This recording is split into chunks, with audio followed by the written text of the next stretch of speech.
এটাই ইসলাম। অসুস্থ, আপনি যদি শুধু দোয়া চান সুস্থ হবেন। চিকিৎসা করা সুন্নাহ। যেই রোগ হয়েছে ওই রোগের চিকিৎসা নেওয়া কি সুন্নাহ। আল্লাহর হাবিব অসুস্থ হলে চিকিৎসা নিতেন।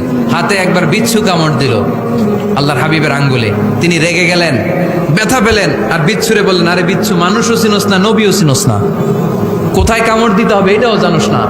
কিন্তু কামড় যখন দিয়ে ফেলছে বিশ্বনবী ব্যথা পাচ্ছেন। বিশ্বনবী সূরা ইখলাস পড়ে ফাতিহা পড়ে ফু দিতে লাগলেন, আর আম্মাজান আয়েশাকে বললেন লবণের পানি গরম দিয়ে ঢালতে থাকো। আম্মাজান আয়েশা লবণের পানি আনলেন। লবণের গরম পানির ভেতরে সোডিয়াম ক্লোরাইড আছে, ন্যাচারাল পেইন কিলার, ব্যথা নাশ করে। আম্মাজান আয়েশা গড় করে লবণের পানি ঢালতে লাগলেন।